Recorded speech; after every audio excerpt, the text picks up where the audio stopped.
Bonjour à tous et bienvenue dans cette nouvelle vidéo et aujourd'hui c'est une review et on va découvrir une AK, plus précisément celle-ci.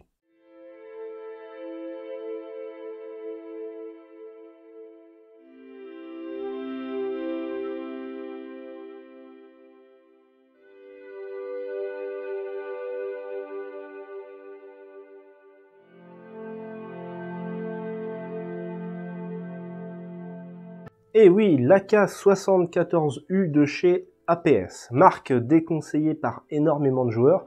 Donc dans cette vidéo, on va essayer de comprendre pourquoi elle est déconseillée par beaucoup de joueurs. Et donc au passage, on va faire la petite review de cette réplique. Donc on va voir l'externe de cette réplique, puis ensuite, dans un deuxième temps, on va regarder l'interne. Alors, la réplique est livrée dans une boîte très sobre, avec à l'intérieur un bloc de mousse. Donc ça, c'est très très bien. Surtout quand on sait que avant, APS livrait ses répliques dans des boîtes toujours aussi sobres, mais à l'intérieur c'était des cartons thermoformés, donc pour le stockage c'était vraiment pas terrible. Là maintenant ils sont passés à de la mousse, et là c'est vraiment beaucoup mieux pour le stockage évidemment. Et donc à l'intérieur on retrouve notre AK-74U en métal, en bois, et qui plus est déjà patiné. Donc ça c'est une finition, c'est un modèle de leur gamme. Et je dois dire que la patine est plutôt bien faite, elle est sympa, hein, elle est appliquée partout sur le corps, donc ça c'est assez sympathique. Il y a juste sur le corps ici, vous devez certainement le voir d'ici, où là c'est beaucoup trop grossier à mes yeux, mais a priori depuis ils ont changé juste à cet endroit, et ils ont fait quelque chose d'un petit peu plus sobre. Donc ça c'est très bien. Après, la patine, soit on aime, soit on n'aime pas. Ça tombe bien. Normalement, vous devriez pouvoir trouver les deux modèles, c'est-à-dire le modèle patiné et le modèle non patiné. Et en plus de ça, vous devriez retrouver donc cet AK-74U ou alors la version MN, donc un petit peu plus longue, où en fait c'est le même modèle qu'ici, avec juste des parties externes qui vont changer et un canon interne plus long. En fait, ça va être juste ça, la petite différence entre les deux. Alors, qui dit AK-74 dit cross pliable. Alors ici, ça fonctionne très simplement avec un petit bouton sur le côté gauche du corps. Vous appuyez dessus et elle va venir se prendre dans un crochet. Et ensuite, pour redéployer la crosse, il suffit de pousser le petit crochet et reclipser la crosse en position déployée du coup. Sur cette crosse, vous retrouverez côté droit une attache sangle pour une sangle d'AK traditionnelle. Cette attache est directionnelle, donc ça c'est comme sur une vraie. Jusque là, rien de bien extraordinaire. Et donc cette crosse est connue chez APS pour avoir du jeu de haut en bas. Alors dans mon cas, ça ne loupe pas, j'ai un jeu de haut en bas, effectivement, mais il est très léger. Je dois avoir tout juste 1 mm de battement. Donc c'est très très léger. D'origine, il n'y en a pas. En sortie de boîte, il n'y en a pas, mais très rapidement, au fil des manipulations, il y en a un qui se crée. Mais là, je trouve qu'il est plutôt léger. La réplique, ça fait plus d'1 an que je l'ai maintenant. Le jeu est vraiment très très léger. La crosse déployable, rétractable du MP5 Sima avait beaucoup plus de jeu que ça. Donc voilà, c'est pour vous donner un ordre d'idée. Donc là, ça va. Ensuite, on a ici la poignée qui est en ABS. Celle-ci n'a aucun jeu, elle ne fait aucun bruit, donc ça c'est très bien. En revanche, le pontet ici a un léger jeu de haut en bas, là encore. Seulement, c'est uniquement quand vous vous appuyez dessus, en fait. Quand vous venez vous appuyer par en bas et que vous forcez dessus, le pontet va remonter légèrement. Par contre, après, il bouge plus du tout. Donc, soit vous le redescendez, comme ceci, par là, ou soit vous le laissez en position haute. Alors ça bouge pas non plus tant que ça, c'est vraiment très léger, donc c'est un petit peu dommage, mais c'est pas encore trop gênant. Ensuite, sur le corps, côté gauche, vous retrouverez rien du tout, il est plat, contrairement au modèle d'AK-74U de chez Sima, ou même le modèle MN de chez APS, où là ils ont un rail latéral, pour pouvoir installer un rehausseur de rail et puis mettre une red dot par exemple. Ici donc nous n'avons rien, on est vraiment sur quelque chose de très traditionnel. Ensuite, côté droit, on va retrouver donc le sélecteur de tir avec en position haute la sécurité, en position intermédiaire du full auto et en position basse du semi. Hein, donc un sélecteur de tir d'AK très traditionnel. Et donc sur le dessus, vous allez retrouver donc le capot avec une mire mécanique et cette mire est raccordée donc à une charnière qui maintient tout le capot. Donc le capot s'ouvre grâce à un petit bouton sur l'arrière, hein, comme sur toutes les AK, et donc là vous allez pouvoir ouvrir le capot. Et au passage accéder à l'emplacement batterie. Donc celui-ci se fait grâce à des batteries de type stick, et elles vont rentrer dans une partie du garde-main. Donc une fois installé, vous pourrez refermer le capot. Alors au niveau de l'utilisation des batteries, comme je le disais, uniquement des sticks, et pour les personnes qui jouent avec des NIMH, seuls des NIMH 8-4V rentreront dans cette réplique. Attention, comme vous avez pu le voir avec les câbles, au moment de refermer le capot, parce qu'ils peuvent être un petit peu gênants. Alors ce capot dispose d'un défaut très gênant, visuellement parlant, et il est là sur toutes les répliques de chez APS. Donc là, c'est vraiment le gros souci pour moi sur cette réplique, en termes d'externe, c'est le capot. Donc je vais m'expliquer. Le capot, quand vous allez le refermer, vous allez vous apercevoir qu'à partir de ici à peu près, à partir d'ici, le capot est tordu. Alors sur le dessus, vous allez voir qu'il part un petit peu sur la gauche, et en fait, sur les côtés, ici, et du coup de l'autre côté pareil, hein, ici, le capot en fait n'est pas collé au corps, il est arrondi, il part vers l'extérieur. Et en fait, il n'est pas fini d'être embouti, tout simplement. Donc là, c'est vraiment un gros défaut pour moi, parce que c'est la finition qui est juste pas finie du tout, quoi. Enfin, je sais pas ce qu'ils ont fait. Et quand on regarde du coup de plus près les photos catalogues qu'on retrouve sur Internet de leurs différents modèles, et ils ont tous le même souci. Donc c'est vraiment un problème qu'ils ont chez eux, et visiblement, ça n'a pas l'air de les déranger plus que ça. Donc là, ouais, voilà, ça c'est vraiment le défaut pour moi sur le capot. En plus, c'est vraiment visuel, on voit que ça, donc pour moi, ça fait vraiment pas fini, quoi. Et ça, c'est vraiment dommage. Ici, on va retrouver donc la culasse, enfin le levier d'armement plutôt. Donc levier d'armement que vous pouvez tirer en arrière jusqu'ici, vous ne pourrez pas aller plus loin. Et donc au passage, vous accéderez au bloc hop-up pour le réglage hop-up. Alors, ce levier d'armement, il est blowback. Donc c'est une fonctionnalité que personnellement j'apprécie énormément sur les AEG. Alors il y en a qui ne l'aiment pas, d'autres qui l'aiment. Moi je l'aime bien. Enfin j'aime bien quand une réplique est blowback, même si c'est une électrique. Après, c'est tout à fait possible de désactiver le blowback très simplement. Il suffit juste d'ouvrir le capot, de dévisser 3 vis, d'enlever la petite tige qui relie en fait la pièce du blowback et le levier d'armement, et vous pourrez désactiver du coup le blowback tout simplement. Pour ceux à qui ça dérangerait par exemple. Pour ceux où justement le blowback vous intéresse, comme moi, il faudra faire attention à la manière dont vous placez votre batterie à l'intérieur. Parce que si votre batterie venait à toucher le levier d'armement, ça ralentirait du coup le levier d'armement et ça claquerait beaucoup moins fort, ou des fois ça serait complètement arrêté. Donc il faut vraiment placer sa batterie correctement pour faire en sorte que le levier d'armement se balade librement. Donc voilà pour le levier d'armement. Ici vous allez retrouver donc le garde-main qui est en bois. Alors bon, c'est pas du bois de très grande qualité, mais bon, il est plutôt bien découpé, bien fini, hein. La finition est très très sympa. Alors ça dénote un peu avec le corps qui lui est patiné. Là du coup le garde-main lui n'est pas patiné plus que ça, mais bon, j'aime bien sa couleur. Après, ceux qui aiment bricoler le bois, je pense qu'il y a moyen de faire quelque chose de très intéressant. Et donc à l'avant, ici, on va retrouver donc un autre cache-flamme, très typique des AK-74. Et ici, on va avoir le guidon. Et côté gauche de ce guidon, on va retrouver notre anneau pour la sangle. Alors, ce guidon et la pièce qui est ici, qui maintient la charnière, ce sont des pièces entièrement moulées en un seul bloc. Et elles sont moulées en Zamac. Et le Zamac, c'est pas terrible.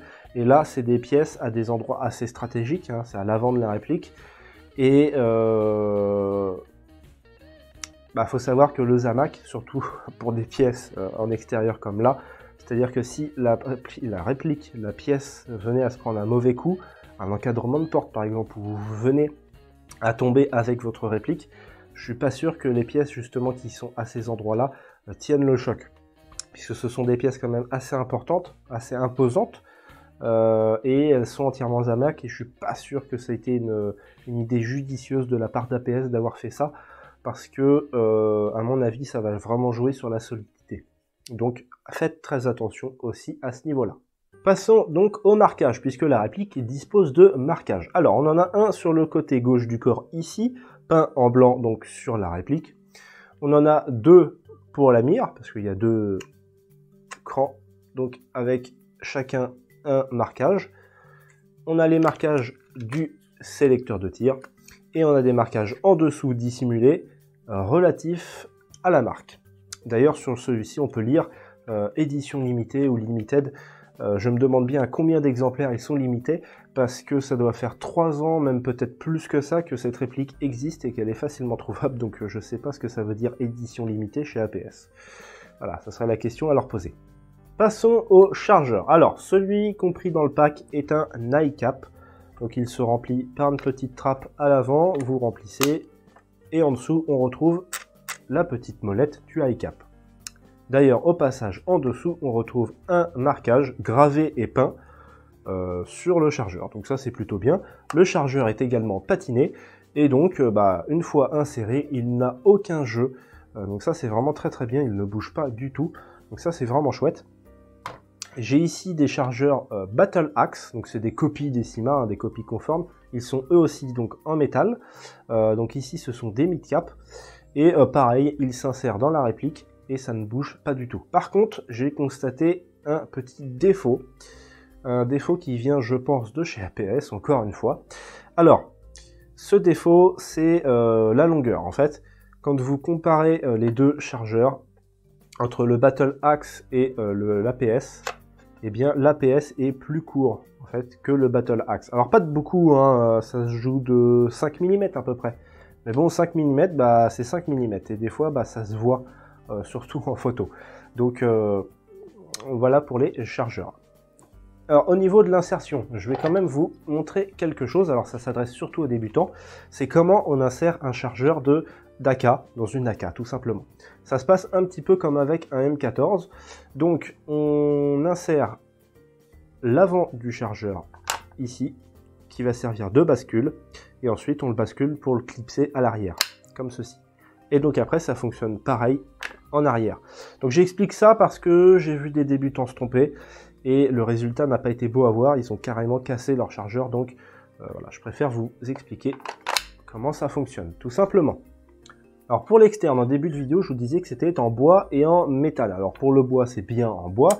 Par contre, pour le reste de la réplique, vous avez pu constater que c'était plus du Zamac, et pour le reste, on est plus sur de l'aluminium. Et honnêtement, moi, ça ne m'inspire pas ultra confiance plus que ça.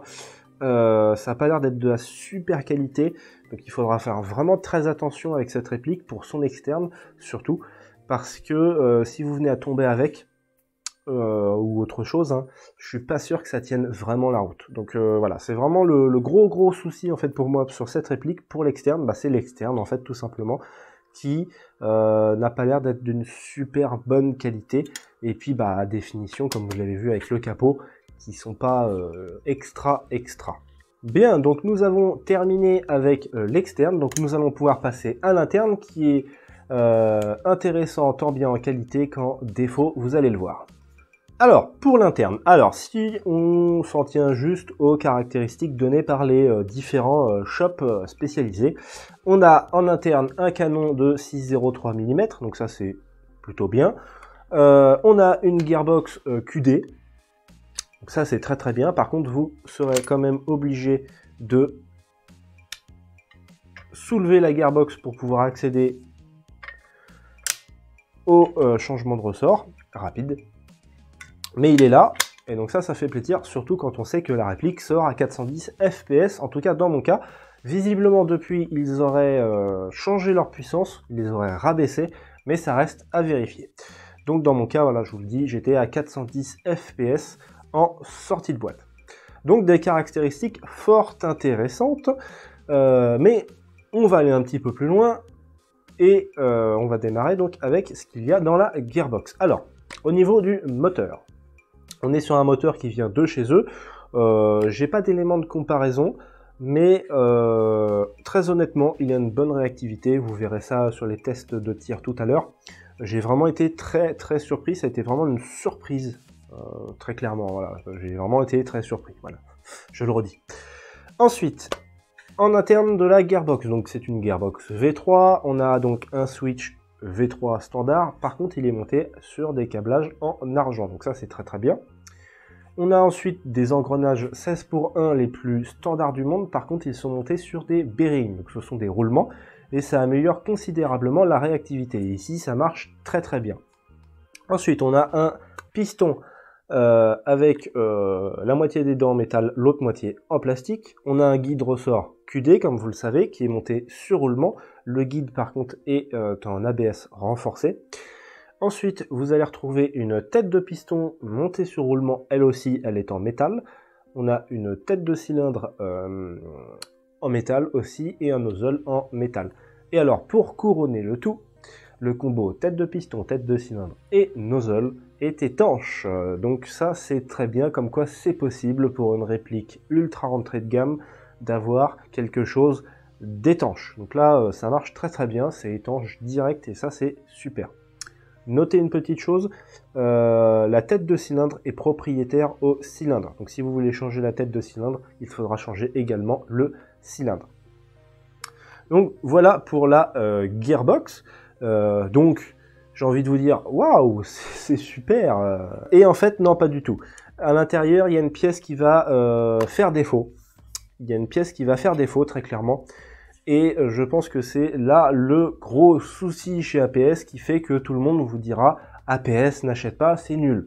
Eh bien, ça vient donc du piston, ce petit problème. Et il va falloir que je vous raconte l'histoire complète pour que vous puissiez comprendre concrètement. Donc, le piston.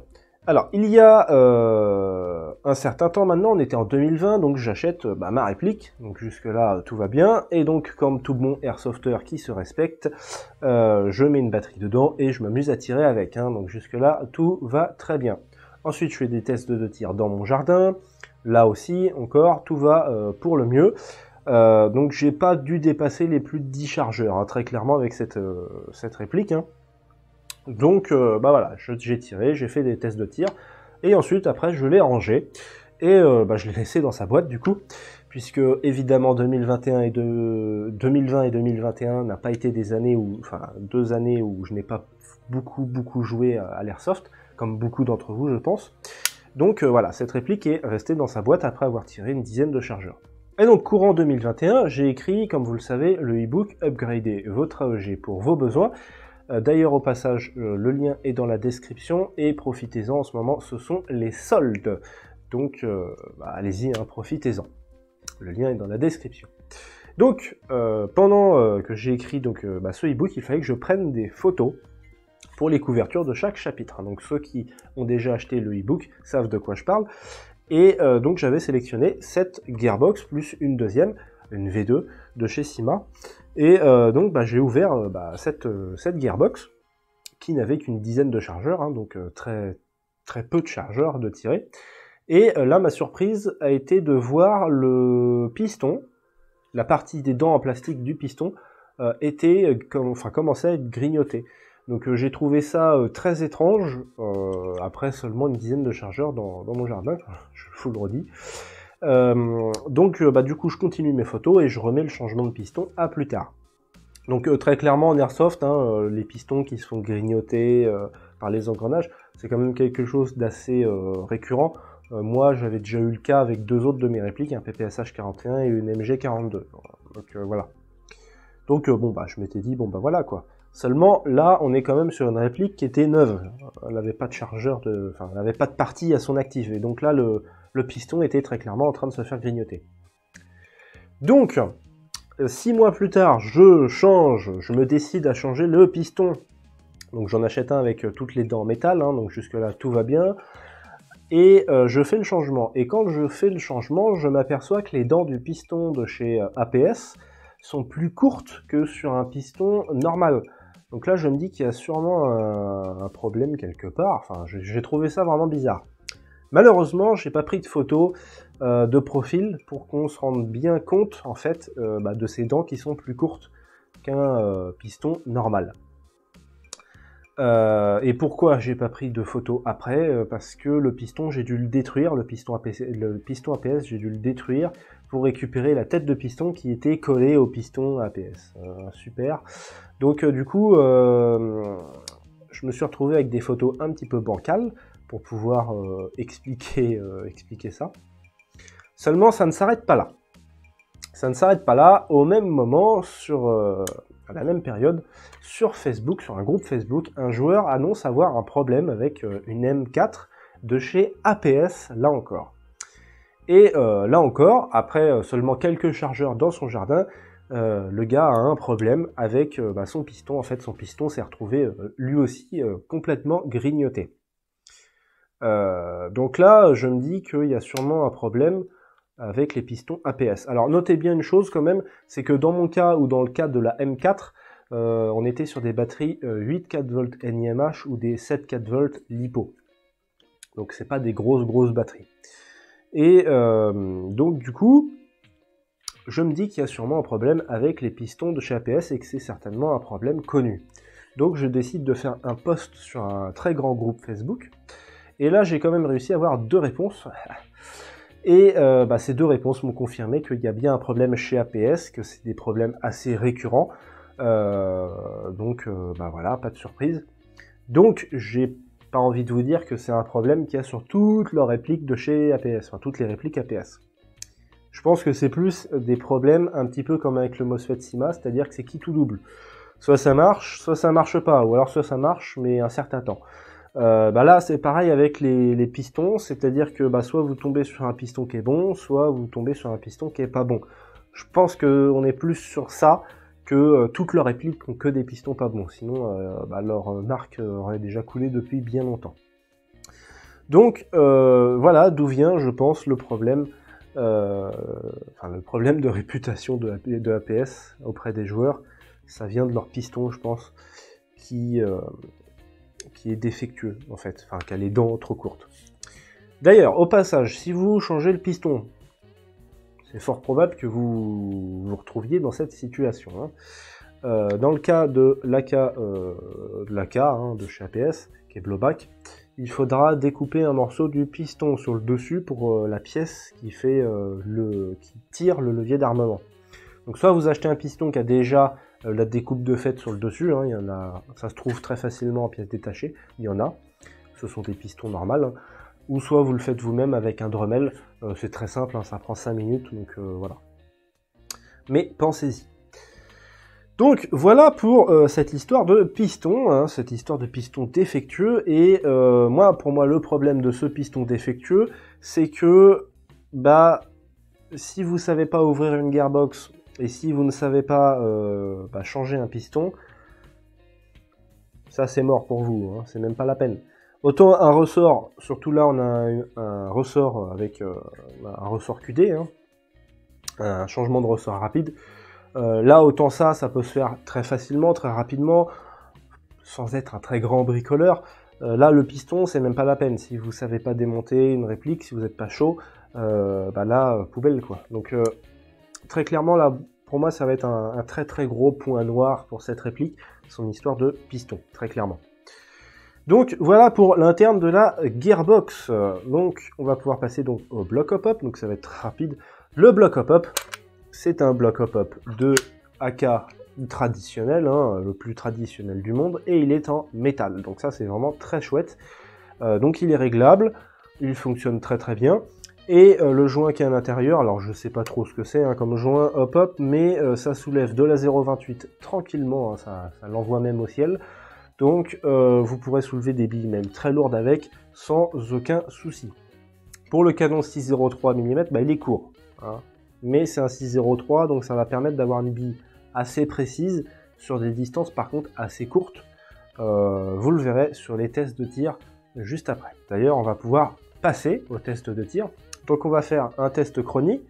À savoir que du coup, la seule pièce qui a été changée dans la gearbox, c'est le ressort. Donc je vais passer au test chronie avec un SP90 de chez Garder à l'intérieur. En fait, je ne vais pas repasser avec le ressort d'origine, ça sert à rien. Ensuite, on va faire un test de tir à 50 mètres avec de la 0,28 et ensuite petit test de réactivité. Alors, pour le test chronie, j'ai repris un passage de la vidéo que j'ai tourné il y a maintenant très longtemps. C'était le test des ressorts de chez Garder, et donc je l'avais fait dans cette AK à l'époque. Seulement j'avais démonté tout l'avant, donc en fait ne vous étonnez pas de voir juste le canon externe dépasser, en fait c'est tout. Voilà, n'ayez pas peur. Allez, on se retrouve juste après pour la conclusion.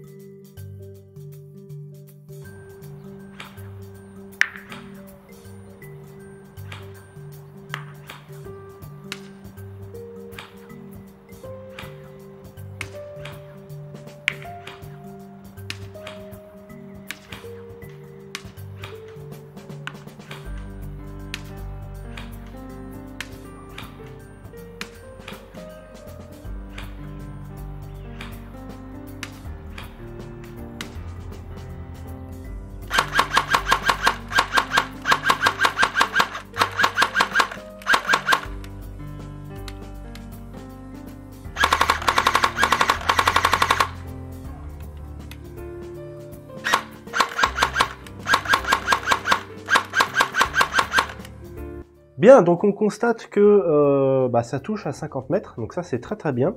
Donc là on était sur de la 0,28, avec un grammage plus important, je pense qu'on peut arriver à 55 mètres sans grande difficulté. Par contre on constate que la précision n'est pas au rendez-vous, enfin pas plus que ça. En effet, passé 45 mètres, la bille de 0,28 que j'utilisais avait tendance à partir un petit peu, enfin dévier un petit peu sur la droite ou sur la gauche, en fonction des tirs, hein, pas tous. Donc c'était pas hyper précis. Après, comme je vous le disais, le canon est assez court, donc ça joue aussi, hein, donc voilà. Voilà à ce niveau-là. Donc ça c'est plutôt bien, puisqu'au final, on s'aperçoit que on a une belle portée pour une réplique quasiment en sortie de boîte, hein, on a juste touché au ressort. Donc ça c'est plutôt bien. Bon, donc dans l'ensemble, on a une réplique plutôt sympathique, niveau déjà prix, puisqu'on est sur une réplique très abordable, on est sur du 160-180 €, donc c'est relativement accessible, et on a presque une réplique de qualité, en tout cas pour l'interne. Et malheureusement, c'est là qu'est le problème, parce que l'externe est vraiment pas terrible, pour tenir dans le temps, plus que ça, c'est-à-dire que si vous jouez vraiment beaucoup avec cette réplique, je suis pas sûr que ça tienne vraiment la route. Et pour l'interne, il est plutôt bon, uniquement si vous revoyez le piston qui lui est défectueux. Ça va être un petit peu compliqué de vous dire si cette réplique elle est bien ou pas bien. Pour moi cette réplique elle est bien pour des joueurs comme moi. C'est-à-dire que ils sauront changer le piston, voilà, sans aucun souci, ça leur posera pas de problème. Ils sauront changer le ressort, ça leur posera pas de problème là non plus. Et ils joueront pas souvent avec cette réplique. Voilà, moi c'est mon cas, hein. Je vais jouer une ou deux fois avec dans l'année, si je joue avec. Donc très clairement, c'est fait vraiment, je pense, plus pour ça. Enfin, la réplique est de cette qualité-là. Elle est vraiment pas faite pour jouer régulièrement. Elle ne s'adressera pas non plus aux joueurs débutants au vu de son piston, comme vous le savez maintenant. Donc très clairement, non, ça va être difficile pour moi de vous dire ouais cette réplique elle est bien ou pas bien. Là ça va être vraiment à vous de vous faire votre avis avec ce que je vous ai dit dans cette vidéo, tout simplement. Voilà. Et si ça vous correspond ou pas. Voilà. Moi cette réplique par contre, très clairement, voilà, je la déconseille aux débutants, puisque généralement un débutant ne sait pas changer un piston. Donc voilà, après vous me direz il faut une première fois à tout. Oui, mais bon, quand on débute, on aime bien jouer et bricoler après, et pas bricoler avant et jouer après. Voilà, c'est pas la même chose. Donc voilà pour cette AK-74U de chez APS. Donc je pense qu'on aura maintenant une meilleure idée de ce pourquoi APS est déconseillé par beaucoup. Moi le premier, maintenant, j'étais pas vraiment au courant avant, maintenant je le suis un petit peu plus.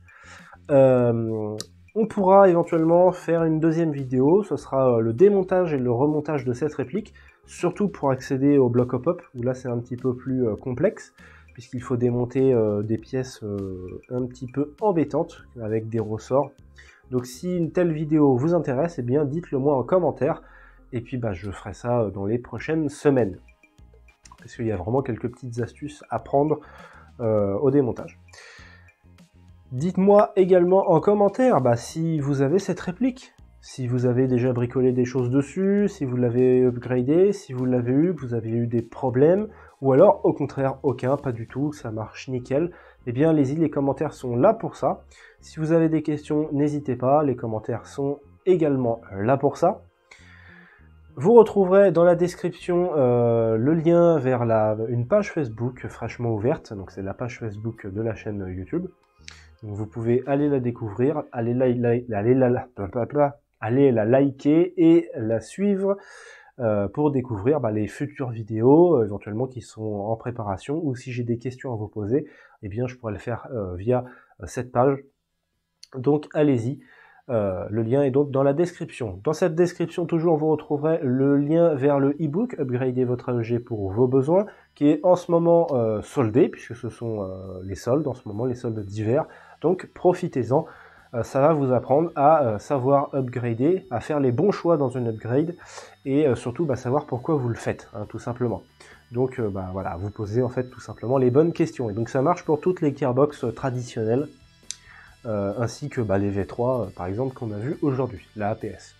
Et moi je vous dis donc à dans 15 jours pour une prochaine vidéo, donc ce sera l'upgrade d'une gearbox V7 du M14 Syma qu'on a vu il y a très longtemps maintenant. Et vous verrez, ça n'a pas été une simple promenade de santé, loin de là.